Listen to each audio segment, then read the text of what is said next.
దశలోనే రాజకీయ ప్రస్థానం మొదలుపెట్టి ముఖ్యమంత్రి దాకా ప్రయాణం. రేవంత్ వెనుక ఉన్న ఆ ముగ్గురు ఎవరు? Butterfly effect. ఒక పెద్ద వ్యవస్థలో ఒక ప్రాంతంలో జరిగే చిన్న మార్పు పెద్ద ప్రభావాన్ని చూపినప్పుడు ఈ పదాన్ని ఉపయోగిస్తూ ఉంటారు. అంటే ఒక చిన్న సీతాకోకచిలుక ఒకచోట రెక్కలు ఊపడం వల్ల కలిగే గాలి, దాని కదలిక మరెక్కడో టొర్నడో వంటి తీవ్ర ప్రభావాన్ని చూపుతాయని దీని అర్థం. అయితే ఇప్పుడు ఇదెందుకు వాడుతున్నారు అనుకుంటారా?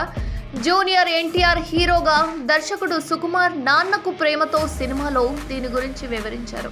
ఇదంతా ఇప్పుడెందుకు అంటే అఖిల భారత విద్యార్థి పరిషత్ ABVP అన్నమాట. దీనికి సంబంధించి అక్కడి నుంచి తన రాజకీయ ప్రస్థానాన్ని విద్యార్థి దశలోనే మొదలుపెట్టి ZPTC ద్వారా ప్రత్యక్ష ఎన్నికల రాజకీయాల్లోకి అడుగుపెట్టి నేడు ముఖ్యమంత్రి స్థాయికి చేరిన రేవంత్ రెడ్డి రాజకీయ జీవితంలో కూడా ఇలాంటి బటర్ఫ్లై ఎఫెక్ట్లు చాలానే ఉన్నాయి. కాంగ్రెస్లో చేరిన తరువాత ఆయనకు ఓ ముగ్గురు వ్యక్తులు చేసిన చిరు ప్రయత్నాలు పెను ప్రభావాన్ని చూపాయి. తమిళనాడు, కేరళ, కర్ణాటక ఈ 3 రాష్ట్రాలకు చెందిన ఆ ముగ్గురు నేతలు మాణిక్యం ఠాగూర్, KC వేణుగోపాల్, DK శివకుమార్. ఈ ముగ్గురికి రేవంత్ రెడ్డికి బటర్ఫ్లై ఎఫెక్ట్కి సంబంధం ఏంటి? తమిళనాడుకు చెందిన కాంగ్రెస్ ఎంపీ మాణిక్యం ఠాగూర్కు కాంగ్రెస్ పార్టీ తెలంగాణ వ్యవహారాల ఇన్ఛార్జిగా బాధ్యతలు అప్పగించిన తర్వాతనే రాష్ట్రంలో PCC అధ్యక్ష బాధ్యతలు చేతులు మారాయి. కొత్త PCC అధ్యక్షుడిని ఎంపిక చేసే క్రమంలో మాణిక్యం ఠాగూర్ పార్టీలో ఎప్పటినుంచో ఉన్న సీనియర్ నేతల ఒత్తిళ్లకు తలొక్కలేదు.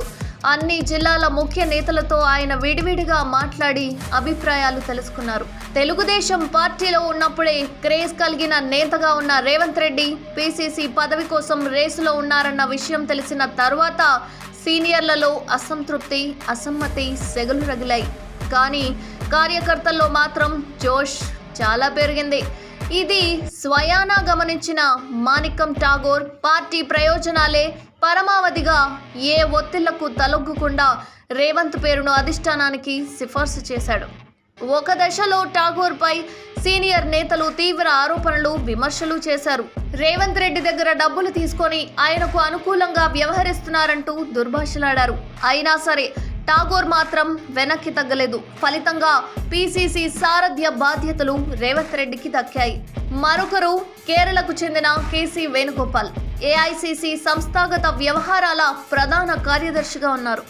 రేవంత్ రెడ్డికి PCC పగ్గాలు అప్పగించడంలో మాణిక్యం ఠాగూర్ పాత్ర ఎంతుందో ఆ తర్వాత అధిష్టానం నుంచి మద్దతు ఇవ్వడంలో KC వేణుగోపాల్ పాత్ర కూడా అంతే ఉంది. రేవంత్ సారథ్యంలో దుబ్బాక, హుజూరాబాద్, మునుగోడు నియోజకవర్గాల ఉప ఎన్నికలు జరిగాయి. GHMC ఎన్నికలు జరిగాయి. అన్నింటిలోనూ కాంగ్రెస్ విఫలమైంది. దీన్ని సాకుగా చూపిస్తూ సీనియర్ నేతలు అధిష్టానానికి ఫిర్యాదులు చేస్తూ వచ్చారు. రేవంత్ను తొలగించాలని డిమాండ్ చేసిన నేతలు సైతం లేకపోలేదు. కానీ అధిష్టానం వేటిని పట్టించుకోకుండా రేవంత్పై ఉంచిన నమ్మకాన్ని కొనసాగించింది.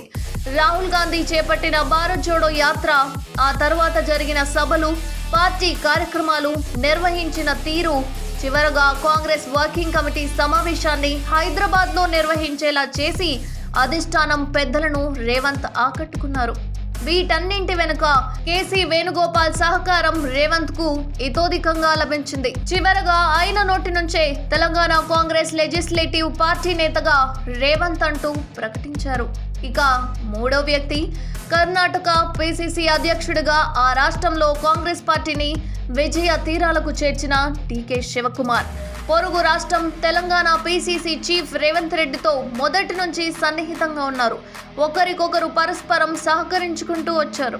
కర్ణాటకలో కాంగ్రెస్ ప్రభుత్వం ఏర్పడ్డ తరువాత జరిగిన తెలంగాణ అసెంబ్లీ ఎన్నికలకు అవసరమైన ఆర్థిక వనరులను కూడా DK శివకుమార్ ఏర్పాటు చేసినట్టు కథనాలున్నాయి. కర్ణాటక నుంచి తెలంగాణకు తరలిస్తున్న డబ్బులను అధికారులు పట్టుకున్నప్పుడు అవి కాంగ్రెస్ నేతల కోసం పంపినవేనంటూ వార్తలొచ్చాయి. వీటి సంగతి ఎలా ఉన్నా ఎన్నికల ఫలితాల తర్వాత తెలంగాణలో గెలుపొందిన కాంగ్రెస్ నేతలను సంప్రదించి CLP నేతను ఎంపిక చేసే క్రమంలో AICC DK శివకుమార్ కు కీలక బాధ్యత అప్పగించింది. AICC పంపించిన పరిశీలకుల్లో DK శివకుమార్ ముఖ్య పాత్ర పోషించారు.